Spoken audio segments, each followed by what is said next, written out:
Koalisi besar. Itulah gagasan reaktif setelah Koalisi Perubahan untuk Persatuan (KKP) mengusung Anies Baswedan.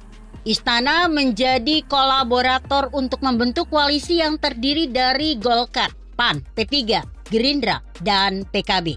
PKB tampaknya keberatan, dianggap melawan, maka seketika kasus kardus durian muncul kembali.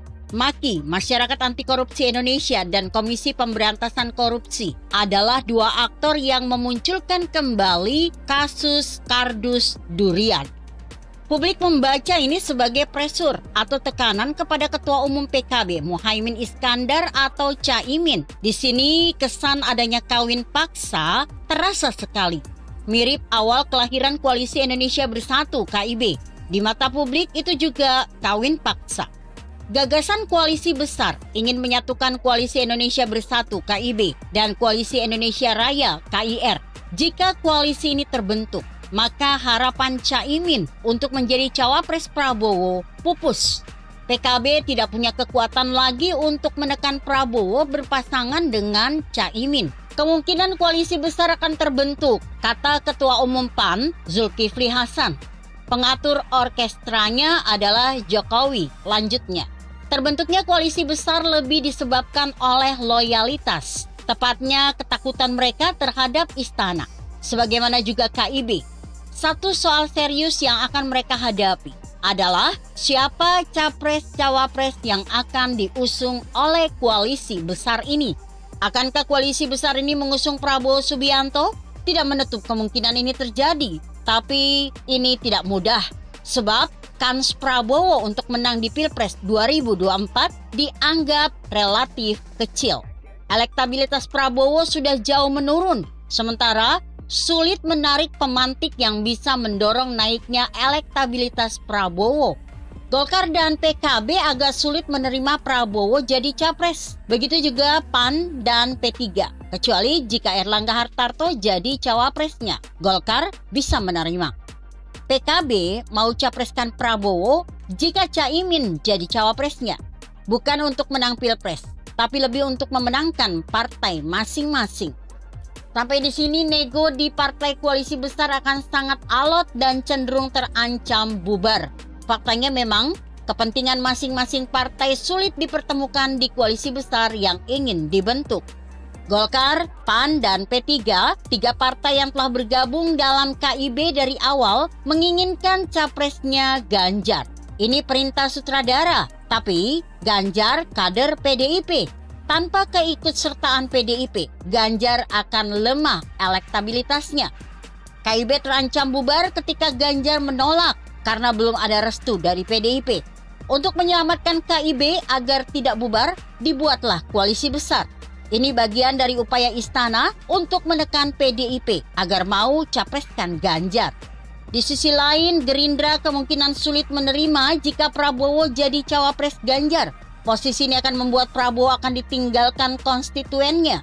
Gerindra diprediksi akan jeblok suaranya jika Prabowo jadi cawapres. Apa kata dunia jika Prabowo jadi cawapres? Lihat rekam jejak Prabowo di Pilpres. Tahun 2009, Prabowo jadi cawapres Megawati. Dalam hal ini, kita diingatkan kembali oleh perjanjian batu tulis yang terhianati. Dua kali, 2014 dan 2019, Prabowo menjadi capres. Lalu mau jadi capres lagi di 2024. Ironi bagi catatan sejarah Prabowo, apalagi kalau mau jadi cawapres dan kemudian kalah. Ini akan lebih ironis lagi. Kesimpulannya, dari semua analisis, posisi cawapres bagi Prabowo sangat merugikan buat Prabowo maupun partainya. Belakangan PDIP menawarkan diri untuk masuk koalisi besar. Jika PDIP bergabung, maka masalah akan semakin kompleks. PDIP akan minta jatah sebagai capres. Puan Maharani adalah tokoh yang direkomendasikan.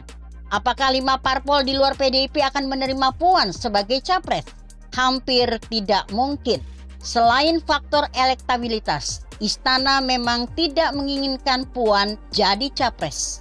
Akar dari situasi yang sungguh rumit untuk membentuk koalisi istana ini, apakah itu KIB maupun koalisi besar, dikarenakan adanya benturan kebutuhan antara Jokowi dan Megawati. Jokowi ingin tetap eksis di dunia politik setelah berakhir masa jabatannya sebagai presiden. Caranya menjadi partner dan bahkan mentor capres yang direkomendasikan. Jika capres yang diusung berhasil, Jokowi punya kesempatan bisa mengambil alih PDIP. Ada kekuatan yang dijadikan alat untuk ambil alih PDIP. Karena hanya dengan ambil alih PDIP, Jokowi bisa melanjutkan eksistensinya di dunia politik. Boleh jadi ini adalah satu-satunya peluang yang dimiliki Jokowi. Inilah salah satu faktor penting yang membuat Jokowi hari ini begitu sibuk dengan urusan koalisi. Sementara Megawati akan mati-matian mempertahankan PDIP di tangan Terah Soekarno.